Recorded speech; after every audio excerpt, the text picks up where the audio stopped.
Bhestan police મથક વિસ્તારમાંથી સગીરાને ભગાડી જનાર આરોપીને પોલીસે ઝડપી પાડી ધરપકડ કરી હતી। સુરત પોલીસ કમિશનર અનુપમસિંહ ગેહલોત, સંયુક્ત પોલીસ કમિશનર ડામોર, નાયબ પોલીસ કમિશનર પરમાર અને મદદનીશ પોલીસ કમિશનરની સૂચનાને લઈ ભેસ્તાન પીઆઈ AN ગાબાણીની ટીમ PSI HB ચૌધરીના માર્ગદર્શન હેઠળ પેટ્રોલિંગમાં હતી ત્યારે ઊન ખાતે રહેતા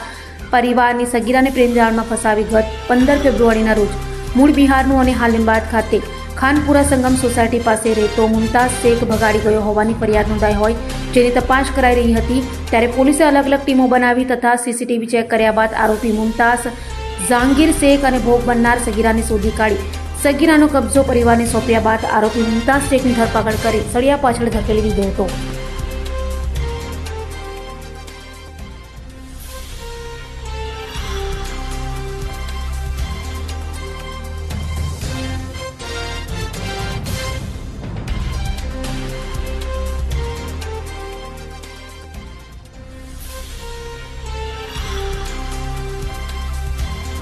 અભય થઈને નિષ્પક્ષતાથી નિરપેક્ષ રીતે વાસ્તવિકતાનો અરીસો રૂપી સચોટ માહિતી લાવતો સત્યની સાથે અભય ટાઈમ્સ।